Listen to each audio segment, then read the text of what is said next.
जय श्री कृष्णा। राधे राधे।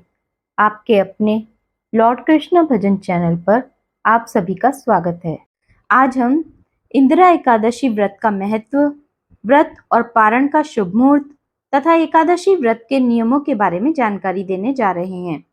आश्विन मास के कृष्ण पक्ष की एकादशी को इंदिरा एकादशी, पितृ एकादशी तथा श्राद्ध पक्ष की एकादशी के नाम से जाना जाता है। पूरे वर्ष में 24 एकादशी होती हैं, लेकिन अधिक मास अर्थात पुरुषोत्तम मास में 2 अधिक एकादशी होती हैं, जिससे उस वर्ष में कुल 26 एकादशी होती हैं। प्रत्येक मास में 2 बार एकादशी आती है, एक कृष्ण पक्ष में और दूसरी शुक्ल पक्ष में। हमारे धर्म ग्रंथों और पुराणों में दोनों पक्षों की एकादशियों का भिन्न भिन्न महत्व बताया गया है। एकादशी तिथि भगवान लक्ष्मी नारायण को अति प्रिय है, इसलिए सभी को एकादशी व्रत अवश्य करना चाहिए। एकादशी व्रत करने से मनुष्यों के कई जन्मों के पाप नष्ट हो जाते हैं। जब उनके जन्म जन्मांतरों के समस्त पाप नष्ट हो जाते हैं, तभी उन्हें सांसारिक एवं भौतिक सुखों की प्राप्ति होती है। जो मनुष्य पितृ पक्ष की इस इंदिरा एकादशी का व्रत रखते हैं, उनके पूर्वजों का उद्धार हो जाता है, अर्थात उनके पूर्वज यदि नरक यातना भोग रहे हैं या किसी प्रकार से उनकी आत्मा को मोक्ष की प्राप्ति नहीं हुई है, तो उन्हें मोक्ष की प्राप्ति हो जाती है। इसलिए अपने पितरों को मोक्ष प्राप्त कराने के लिए पितृ एकादशी अर्थात इंदिरा एकादशी का व्रत सभी को रखना चाहिए। जिन लोगों को एकादशी का श्राद्ध करना है, उन्हें एक दिन पहले 9 अक्टूबर 2023 सोमवार को श्राद्ध करना है और अगले दिन 10 अक्टूबर 2023 को एकादशी व्रत करना है।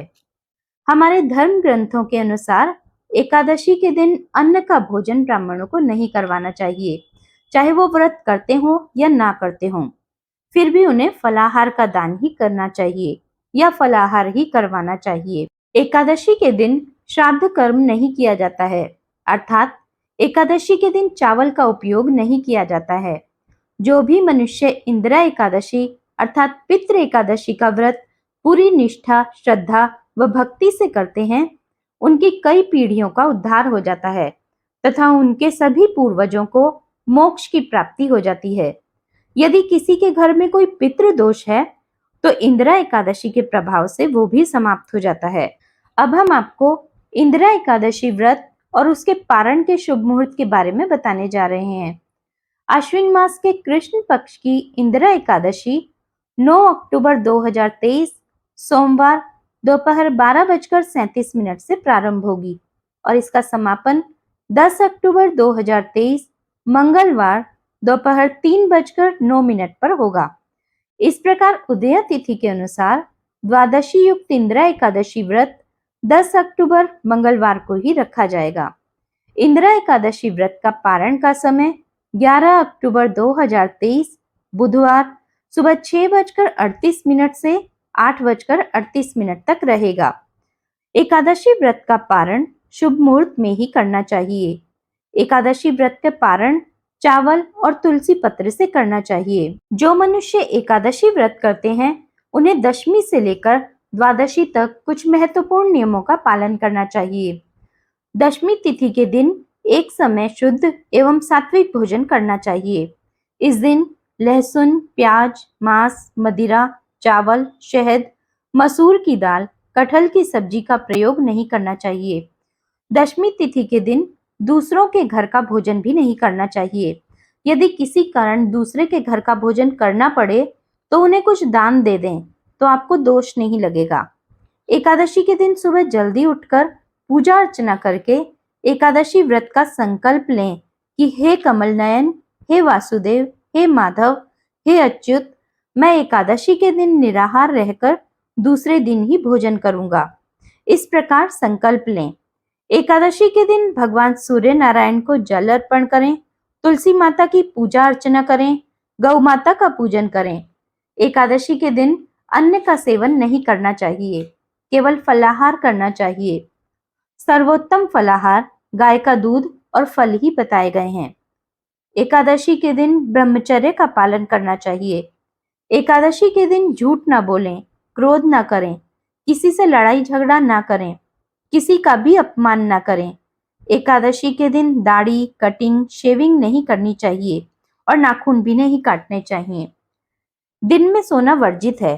रात्रि में भगवान के समीप बैठकर जागरण करना चाहिए। एकादशी व्रत कथा अवश्य सुननी चाहिए। एकादशी के दिन गरीब और असहाय लोगों की मदद करनी चाहिए और उन्हें भोजन कराना चाहिए। एकादशी के दिन ब्राह्मण को दान करना चाहिए। इस दिन दान पुण्य का बहुत महत्व होता है। अब हम आपको बताने जा रहे हैं कि यदि आपको एकादशी का श्राद्ध करना है तो किस प्रकार करें। 9 अक्टूबर के दिन यदि आप एकादशी का श्राद्ध करते हैं तो आप ब्राह्मण को भोजन करवा सकते हैं और स्वयं भी भोजन ग्रहण कर सकते हैं। लेकिन 10 अक्टूबर को अगर आप एकादशी का श्राद्ध करते हैं तो ब्राह्मण को अन्न का भोजन नहीं करवाना है। आप उनको फलाहार का भोजन कराएं या उन्हें फलाहार दान करें। यदि आपके परिवार में जन्म या मृत्यु का सूतक लगा हो या सूतक लग जाए तो आपको व्रत तो करना चाहिए और व्रत के नियम भी पालन करने चाहिए, लेकिन भगवान को स्पर्श नहीं करना चाहिए और ना ही भगवान की पूजा अर्चना करनी चाहिए। आज की वीडियो में इतना ही। आगे हम इंदिरा एकादशी व्रत कथा लेकर प्रस्तुत होंगे। तब तक के लिए जय श्री कृष्णा, राधे राधे, जय श्रीमन नारायण।